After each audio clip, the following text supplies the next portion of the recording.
it is about that time. Right now it is Thursday night. I wishing it was Friday night going into game day. But guys, I am so excited for the game. We got the Oklahoma Sooners versus the Tennessee Volunteers. And guys, man, I'm juiced making this video. I cannot wait until 6:30 Central Time. And guys, Palace on the Prairie, come on, first SEC game. Like, are you kidding me? Are you kidding me right now, guys? 85,000 diehard Sooner fans, night game. And, man, I just can't wait. I cannot wait, guys. Thing I love more than anything, guys, not only has Oklahoma been disrespected all off season, ever since we found out we were going to the SEC. All year we're 3-0, but everybody's already like, oh, well, it's 3-0. They've struggled and whatnot. Guys, it sounds a lot like the storyline last year when we walked into the Texas game, and we all know the result of that, right?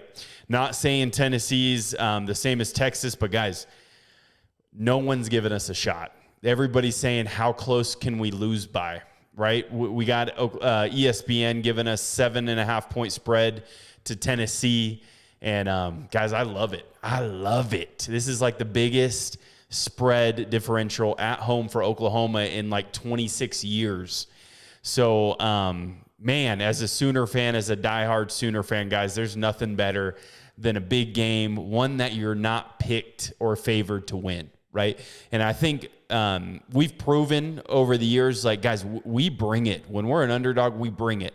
Win, lose, or draw, man, I know this is going to be a hell of a game. I do not see this being any sort of blowout.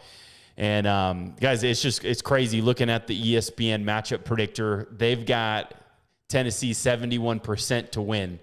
And, this stuff's going to be all over. Brent's going to have them boys ready to play. And don't get me wrong, I know Tennessee's going to be bringing it ready to go with that high-powered offense, that defensive line.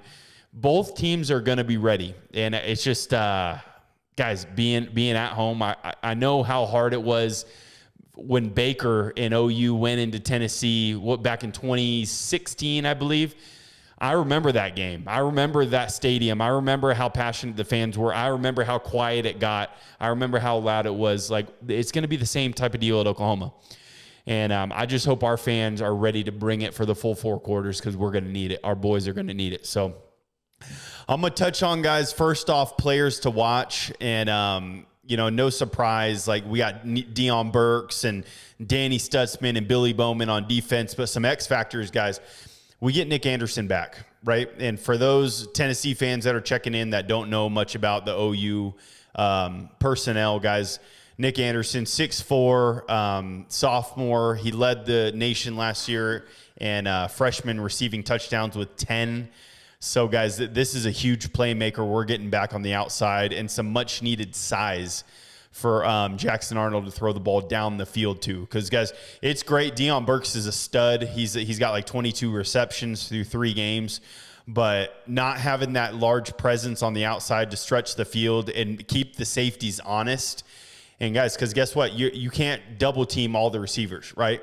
And I think when you got Deion Burks and Nick Anderson out on the outsides – it'll open things up a little more. And I'm excited to test that Tennessee secondary that, I wouldn't say is not skilled or not talented or, can't do the job, but they just haven't been tested yet. And I'm excited to see, what we're able to do down the field. I know Jackson Arnold's got the arm, to test him down the field. He's not, Dylan Gabriel from last year, just heaving it up. And hoping our receivers can make a play. Guys, he can challenge, 50, 60-yard balls down the field and put some zip on them.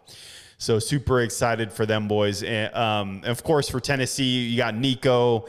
Sampson at running back is a freaking stud. And I'm not going to act like I've watched all of the Tennessee film, but I know him and Bishop are tearing it up in the backfield.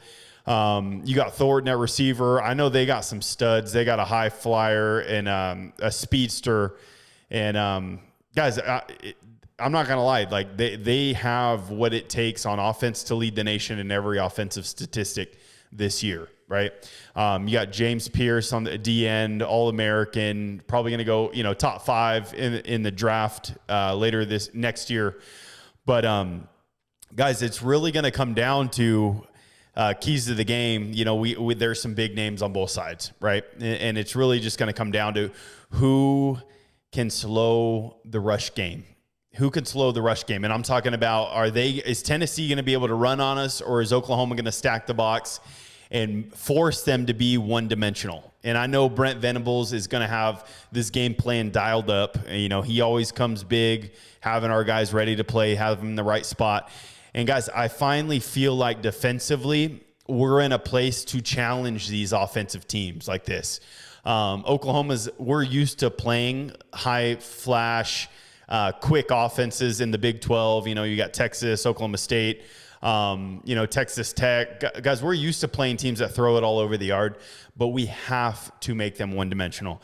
We cannot have Samson and Bishop running up and down the field, because it is going to be a long night if they're able to do that, right? And if they're able to control the time of possession too, guys, we don't stand a chance. We don't stand a chance. If they're able to run 250, 300 yards on us, it's going to be a long night. And I just don't see that happening. But key to the game, we have to slow the run game. Oklahoma, guys, we both try to move the ball fast. You know, Tennessee is one of the probably the fastest at moving the ball, snapping the ball, getting down the field. And Oklahoma likes to move fast too. We just haven't been able to sustain drives. But guys, it's control the time of possession. Is whoever can do that is going to have a huge leg up in this game.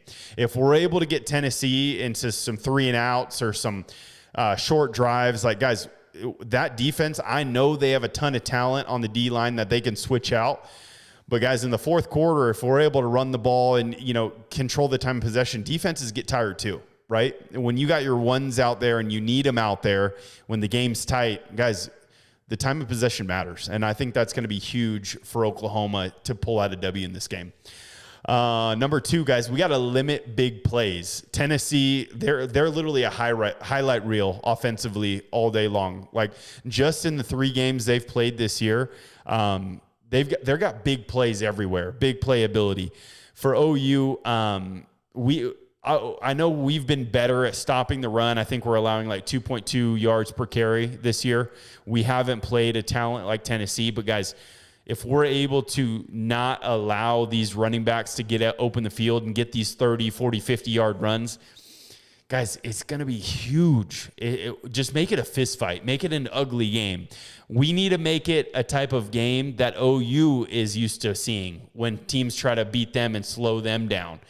That we need to make it a backyard brawl, man. And that's the way I see us really winning this game, if we're able to pull out the W, is by slowing the pace, controlling the time of possession, limiting the big plays. And guys, huge thing that I don't think a lot of people are talking about is field position. We have to win the field position battle.